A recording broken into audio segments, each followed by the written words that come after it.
Welcome back to another amazing episode of the Careful Boys, where we are currently off the record. Hey, we're wrecked boys today, huh? Hey, that should be our first piece of merch. Yeah, wrecked boys is sick. You know what I love is that when the whole Luna shit came, we're talking about fucking Terra Luna, guys. We're finally gonna do it. Let's go. When that motherfucking thing came on, okay, so Steve isn't here every fucking week, right? No, I was hiding. That's exactly my point. Fear. I didn't want to face. Trembling in fear. He didn't want to come out and tell nobody. No, bro, I was. Your excuse is because you're supposed to fucking be here, dude. Yeah. I was in Mexico for a wedding, and I told you guys months prior. It sounds like bullshit. You were hiding. Hiding, dude. We were all hiding. No. So I blame Bart because I think he forgot that. But that week it just so happened that it was just us, and I was like, man, we can't have a fucking Terra Luna fucking off the record without Steve and Anthony here, like. All good, bro. You know, and then I was like, but you know what? We still gotta do it. Yeah, of course. So we did it with Eric, because Eric's great. He knows a lot about crypto. He actually broke it down very fairly and in a way that people could digest if they had no idea about crypto. And I think that's what I like Eric a lot. He's great. I learned a lot from that. But I think what people really wanted to know is not Terra Luna the news, because they could get that anywhere. Yeah. They wanted to know what the fuck happened at that moment from you guys, because I told my story. Yeah. They want to know what happened to Steve. They don't know how deep I was in it. I think. Oh, they knew. They don't. We were talking. I don't think they do though. No, people don't know. People don't know. But so the real thing for me, it's a couple things. I've been in crypto since 2013. So, and I've been wrecked in crypto before. I've turned a very small amount of money into $1 million twice, and then lost it all. So I'll just have to do it again. Twice. But third time's a charm. Third time's a charm, you know what I mean? But no, really, honestly, the thing about this stuff for me is like I love the space. So like the idea that like I'm gonna get discouraged by like what happened to Luna and just blame, you know, all blockchain and go like, oh fuck crypto or anything. That's never gonna be in the cards for me. I love this stuff. And actually, you were actually amazing, my friend. He texted me day of when all this is going down, and he's like, I know. He's like, I know you. He's like, I know what you're doing right now. He's like, you're sitting there and you're working on the next thing. And this is before, by the way, I even got to really talk about any of this stuff because I've talked about this on Nikki's podcast and stuff. But like, you were letting me know. You're like, dude, like this was an attack on UST and on Luna. And he's like, I know that what you're doing right now is going to work, which I really appreciated, by the way. Really appreciate that. Ryan's the best, dude. He's a very slept on gem. He's a gem. You know what Hannah told me is Lucky like, gem. I really appreciated that, though. She said that all of our friendships are very strong because she goes like most people, these incidents separate families and friends. There's always someone that brings someone into an investment or some idea. They lose money, and it just breaks apart friendships and families constantly. And I'm all like, the thing that you do not know is we've all been through this already once with Steve. And we already told Steve, you son of a bitch, you made me lose all this money. And then we did it again. You got it out of your system. Yeah. We got it out of our system. That's the meme though. We just don't have other friends. Yeah. So we're kind of stuck with who we are. We're stuck. But that's the meme, right? It's like everyone thinks that it's like you guys are looking at me and going, fuck you or whatever. And it's like, dude, if anything, I mean, well, look, it was a ride, right? It was a ride. And we, you know, you de-risked, I de-risked. Which means I pulled out money. Yeah, I de-risked as well because I was like, dude, I've been through this shit before. And when Putin started shooting guns off, I was like, I gotta get some of this shit out. So I sold like 2,000 Luna in February because I was just too scared of the macro, right? The macro environment. But man, I wish I did more, right? That's always gonna hit you a little bit in the back of your head. You're gonna be like, man, I wish I de-risked way more. That would have been sick. But the real reason why I'm into crypto is the movement. I love what it does, right? What it says. You can't just print your money into oblivion. You can't fuck over people who are at the bottom of the chain because, you know, you want to overprint the money supply like Zimbabwe or like what's happening in the United States right now. Like, you know, but here it's a little bit different though too because they're printing so much fucking money and they're handing it all to Wall Street, and then most of the people at home get nothing, where they should have gotten at least $23,000 each. If they just took all that money, gave it to the people, it would have been very beneficial to all of us while they fuck the economy over later with inflation. But instead, they give you a paltry sum, they bail out all these places. It's 2008 all over again. But so that's what frustrated me, got me into crypto initially anyway. So the movement doesn't change, right? The fight goes on. But it sucks because Luna was like fucking, dude, we were so slapped on the whole run. And then now everyone is talking about Luna. Everyone. Your grandma knows The about news went beyond. Like when Luna had success, it was the highest margin like jump in crypto of 2021. Not even close. Yeah, not even close. Yeah. So it had the highest I guess like Gainer. gain. Yeah. But that news didn't even get close to the news that we got when it absolutely tanked. Then I guess like the founder, Kwan, his Twitter following just went fucking crazy. Yeah. Everyone was talking about Luna. I'm just like, it's crazy how like when something catastrophic happens, it just gets so much publicity. Yeah. But then when something does well, it doesn't get as much. Yeah. Yeah, and that's really the story for us too. Like, cause insane ride. Like buying at 5, buying at 5 and 6. Watching it go to 100, yeah. Oh, crazy. And then the way that they were going to back UST with Bitcoin because they knew there was like a shortfall, where like there was so much market cap now worth of UST. I don't know if you guys know what UST is, but like it was a stable coin. The idea of it was an algorithmic stable coin, so it's always going to be worth 100 pennies or $1. So it's like the idea of it is for every $1 of UST that you generate, $1 of Luna gets burned. So as more protocols come on to Luna, all these different, great dev teams. So everyone likes to say, oh, Luna's this Ponzi scheme, all this stuff. But they don't understand what was actually going on with Luna. Like, you're talking about dev teams who are building out different protocols for Luna, and then everyone looks at Anchor Protocol and they go, see, it was 20% fixed for UST, which is a stablecoin. That was never going to last. And Anchor Protocol was the first group to tell you that wasn't going to last. It was a promotional period. They were loading money into that fund to keep the 20%. But the idea of it was a temporary Ponzi. But the idea of it was to fluctuate based on demand. So it was going to go down, and they even predicted it would go like 14% or something. Which they got the funding from the transactions and... Yeah, every transaction on network, right, that went through, and then people who were staking. Yeah, it's not a sexy story as a Ponzi scheme. It's not. But I think the way that, if you could look at crypto, it's like Anchor Protocol was just one of many. Like it's like blaming Ethereum because someone designed something on the Ethereum network that was shady. You can't blame all of Ethereum for that. But aside from that, I think like the juicy story here though is like the personal experience of what you guys went through during those moments. True. So like, I know what happened on my end. I had an oh shit moment. I was probably jacking off or something because I wasn't there. You're free ball beating it. Right. Was your dick all the way out? Yeah. Was your pants down? I think I came to my senses after I busted a nut and I said, oh no, I got to get my money out. No, I think Steve here was helping me on the phone. While you're jacking off. Yes. And then getting my money out. I was like, you better fucking come now, little man. And I was like, JOI. And I said, you have 10 minutes to come. Is that JOI? Yeah, jack off instructions. Yeah. You have 10 minutes to come, and then, or otherwise you're never gonna. But he was also helping me move. One phone here. For some reason, I didn't know how to move the money because I didn't use whatever it was. But during this whole time, I was like, I didn't realize that you had all your money locked up at that time. So I was just like, wait. Once I noticed, I was like, oh fuck! I thought you just de-risked it right now. Yeah. Well, that's because I sounded like I do right now. But that's, because I de-risked in February, I wasn't just totally obliterated, right? Yeah. Like, thank God, right? But man, there were so many who did. So I'm trying to, you try to feel for that. Like, dude, literally some people took their lives. Like, it's crazy what happened. That's what, I went live too. 8 suicides that were like recorded. Oh my God. Luna suicides? And I was one of those people that didn't have my stuff de-risked, so I pretty much lost everything. And it was crazy because I had many of y'all texting me too, and even like close friends that also got into Luna and stuff.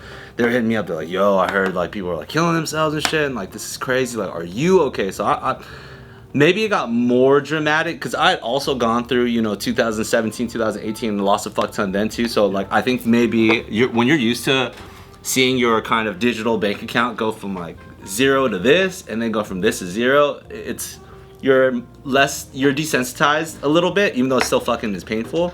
But when your friends start texting you, you're like, yo, are you okay? And you have to try to explain stuff. It actually kind of adds a little bit more reality to it. It kind of makes it a little bit more real.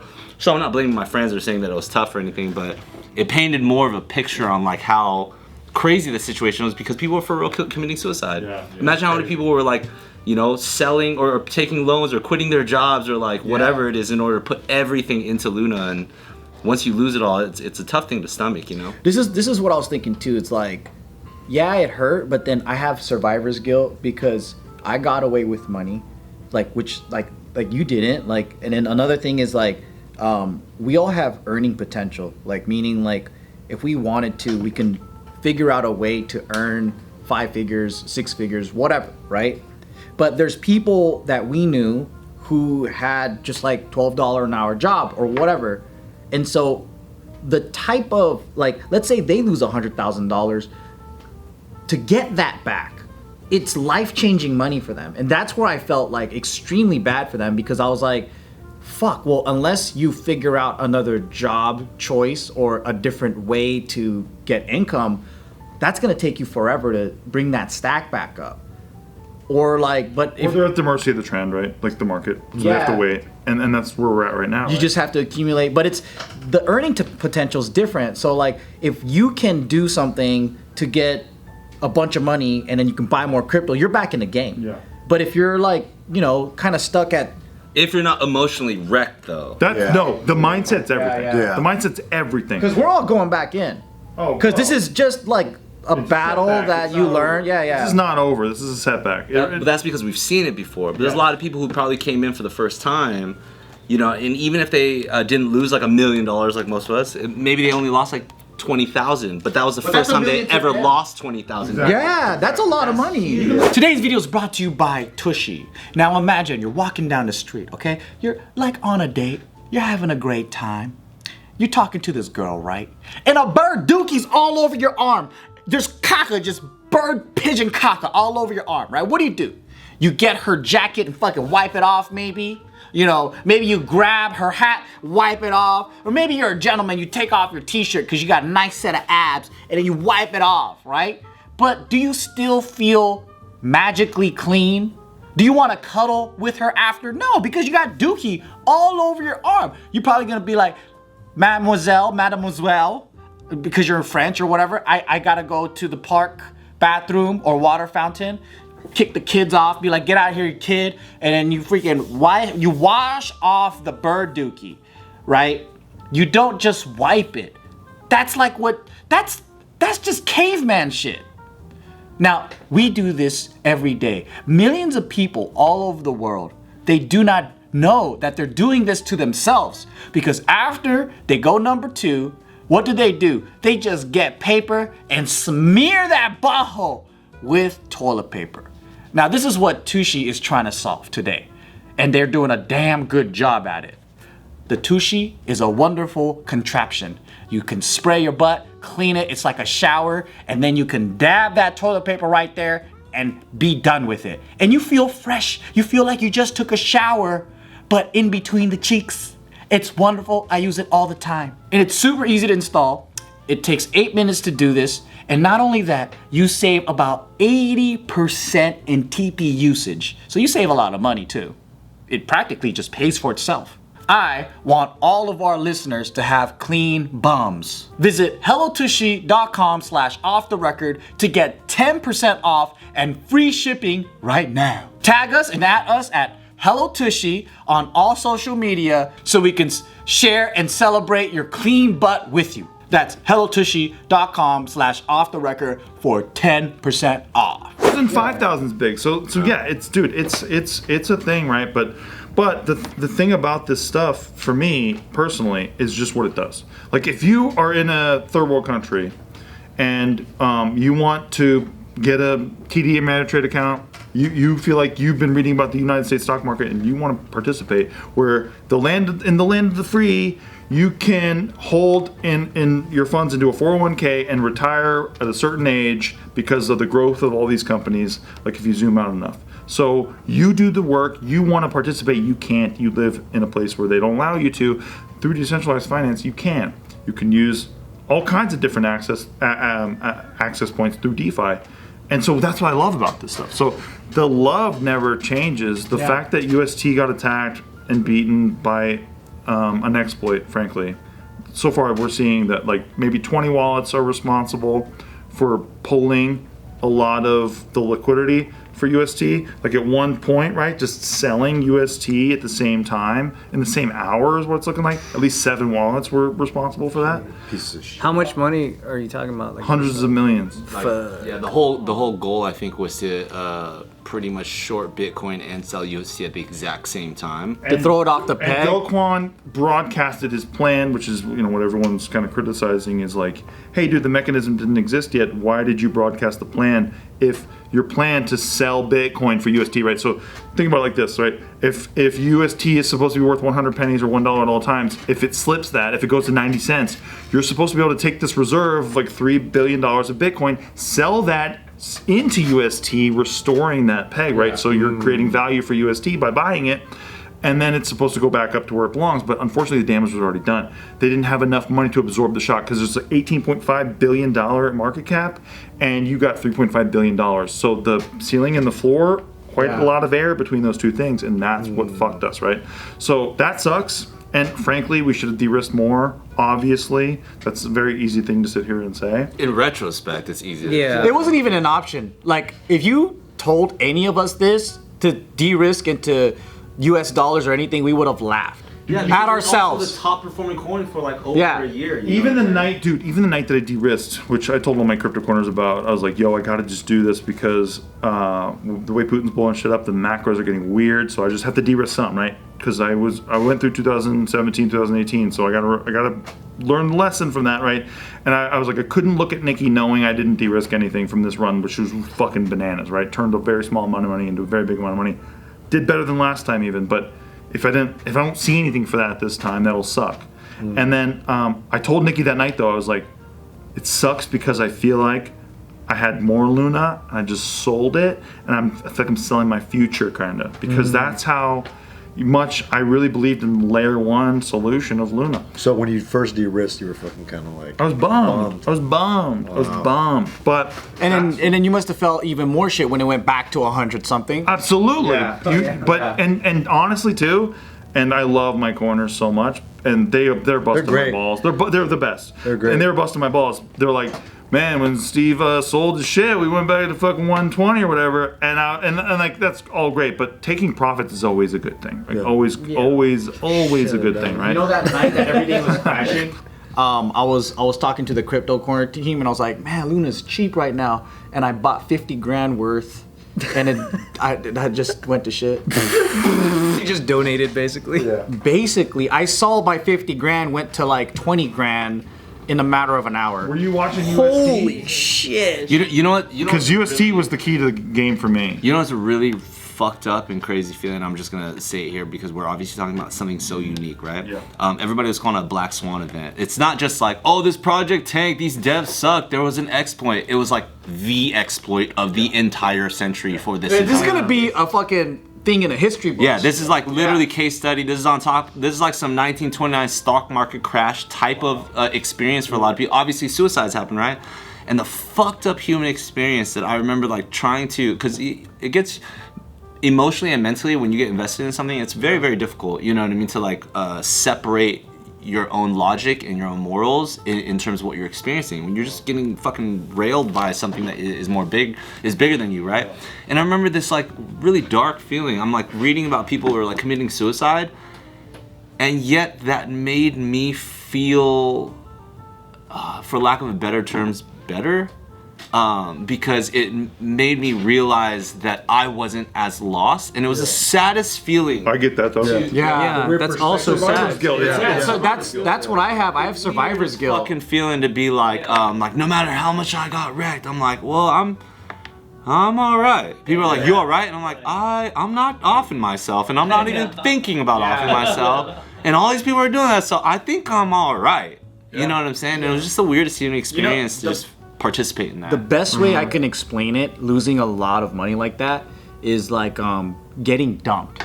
Yeah, exactly. I felt like I got dumped by someone I really, really liked, and like it was really good. And it's almost like, dude, I thought we had a great time. Like what happened? Like, Was it me? Well, yeah, was it me? Like, No, it's UST. But not only did I get dumped, I get no explanation. I get ghosted, and I'm just like, baby, come back. And everybody's talking to you like, why didn't you know? I know, basically. Yeah, it's like it was right under your nose. You Clear Ponzi. It's like, yeah, okay. Fuck you. Totally. That's actually the worst. Once people come out the woodworks because they hear all the fucking negative press and suddenly feel like they have a stake in the conversation of what you've invested. You were pretty quiet before, actually, so just why don't you just keep it down? And there was even people on Twitter that was like tagging all three of us. dude, I told you so. And they were being dicks about it, and a part of me, somebody, I obviously didn't respond to a lot of the tweets, but one of the tweets was like, yo, you know, like, do you blame Steve?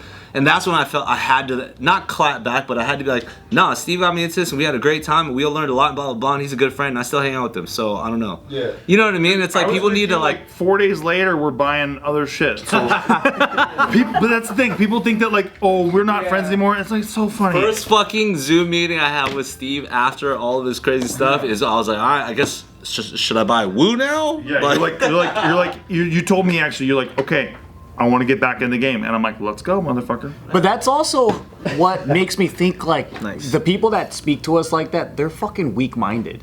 They don't have friends like this. They just like, it's like that would be their threshold. They would lose friendships. They wouldn't be able to stay in investments like this. So it's like, But hey, Michael Caine once put it, some people just want to see the world burn. there you go. But hey, you know what? I can't blame Kind him of either. Australian, I can't but I blame him like it. either. I can't blame him either. You know why? Because when you look at some of this stuff and you look at, like, you know, Anchor, right? We're getting like between 18.5% and 20% for like a year plus influx. If we didn't even touch that, just kept that shit in a savings account, which we were hating on the whole fucking time, I get that argument. It's like, oh, dude, you would have done better just chilling in the fucking game that already exists for you. I get that. So good for you, by the way. I don't hate on that at all. But for me, I only ever risked what I was willing to lose, which for me and Nikki, very fucking small amount of money. Like we only ever put 18 G's into crypto. I've turned that into $1 million twice, bitch. Well, 735 first time, second time 1.2. So come at me if you want. That's 1.9. I'm going to do it again. I'm going to do it again. And I'm going to do it better this time. Will at the poker table. Dude, that's the other. I can't brag. I put 300 grand into it of my real hard-earned cash. Yeah. Well, but that's the other thing that I love about this shit, right? It's like, you know, dude, don't count the greens out for long because fucking Nikki just won. I mean, dude, she won even before that. She won like 13 or what, 12.5, 9 days before she won 116. So like, just chill out. I mean, once you're in to me, it's like once you're in the game, right? That's the war, and then the war can go on till you retire. And I mean, it's like being a trader, being anything. You go up and down. Yeah. But the point is, if you're constantly going down, then you probably should leave the game. Yeah, but absolutely. we go up, baby. Like this is our second time winning a mill. Doesn't that mean it's our second time losing a mill, so we are technically almost at constantly going down? I would say you're constantly going. To me, my barrier is my base is the principal. So if you're constantly dipping under that principal and you're losing money, and you've consistently lost money and you're never going above that threshold, you should probably leave the Let me game. put it like this. I've never started a bear market with as much money as I have now. So fuck with me. Go gangbusters, dude. I'm telling you. Well, but it's not because of anything else, honestly. I just love this shit. I love this stuff, right? I love what it can do. And yes, there is so much bullshit in this space, just like companies, just like when you're a VC investor. I mean, that's the reason why you buy 50 companies, because you know maybe 2 will work out, right? Like that's just how it is with startups. That's what we're doing with crypto. The mentality is you're investing in startups and you're looking for an edge that everyone else is missing. I'm already on the next one. I've been on it for a year, and yeah, it's gone down, bro. Let's be real, right? It's gone down. Like I was first buying it, it was like fucking 70 cents. It's gone down. It's like fucking my Woo baby is at like, God, 16 cents tonight. Awesome opportunity, right? Another chance to stack more of something that I thought was valuable at 70 cents.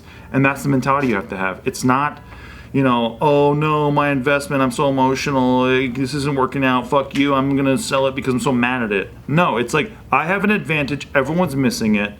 They're going to catch up when it's probably near too late, and that's why I'm going to win, and probably some people are going to lose. Because they're going to be buying some shit that everyone on fucking YouTube is already talking about, so it's never going to really do that well, because already everyone bought the fuck out of it, so like they're buying it way too late, and like that's cool, but I'm looking for my advantage that everyone else is missing, finding a use case that the market needs, and that's going to drive my portfolio, not this bullshit. Like, I have a shocked face in a YouTube video, and here's my fucking token. Like, yeah. Why Cardano is the next best thing? Cardano, a top 5 coin, will be the next big thing. Yeah, good luck, bro. I'm just mad I lost. Are you starting a war in the crypto community? No, honestly, it's not even the crypto community agrees with me. Starting a war. Starting a woo. No, the way that people talk about crypto, that's the part that pisses me off. It's like, because you can tell when somebody knows about something, and if you've been in a space long enough, you can tell when somebody doesn't know what the fuck they're talking about, but they're using buzzwords. Yeah. So that's the difference. Is like, okay, cool. Spot the market need. Look for the way that something is doing something differently than everyone else. It's called value investing. That's it, bitch. And I am doing it again. So watch me. That's funny because on the IG live that we were doing, a bunch of fans were like, "How did you guys not know like that Luna was a scam?" And I'm like, "Oh, did you know?" And like, "Yeah, totally. You could see all the signs. Did you short? Did you bet against it?" Yeah, no, really, honestly. Yeah. If you knew that much, why didn't you fucking short? You would have been a Why didn't millionaire. you make money off the drop if you're so sure it was gonna happen? Like nobody knew. Like, come on. It's always easy to say that after you had a hunch, or like you just, I don't know. It's confirmation bias. That's all it is. But hey, credit to them, honestly, because it was an exploit. Luna was vulnerable through this UST attack method. Honestly, and another thing too that people are missing is that the way that UST went multi-chain kind of fucked us a little bit because we didn't have enough liquidity to cover us when they were trying to pull from one place to provide liquidity to another place where they were going to plug in this mechanism to allow Bitcoin to back UST. We got fucking wrecked by that disparity of time and the lack of that mechanism, having to send Bitcoin to an OTC desk, right, over-the-counter desk, to have them perform the swap instead of being able to just do it mechanically using the platform, fucked us, for sure. So hey, like I said, when this all happened, the night that it happened, because I was live on Crypto Corner as it was happening, credit to the people, good job, you beat us in the short term, that's fine. But I will fucking have my revenge, dude. This is what I do, motherfucker. I'll be back. We all will be back. Favorite Steve. That's, The dude, Liam Neeson of crypto. Yeah. Liam Neeson. it's Steve. just a matter of time, dude. I'm already on to the Special next. set of skills. I also love how like this exploit, the amount of money that it took to do it. It's like if you have that much money, you could probably find an exploit in most things. Billions, bro. But that's what That's that's so what Do Kwan gets, you know, in fairness, for saying like, because a guy in November, Right. he tweets out, And he called him a retard. how you could attack this shit. Guy called, and Do Kwan calls him a retard, and then says, all my billionaire followers, do it, see what happens. And they did. The billionaires came. Ouchies, max ouchies. Yeah. They came. Yeah. So it was a little oopsie doopsies, by Do Kwan. but we'll be back.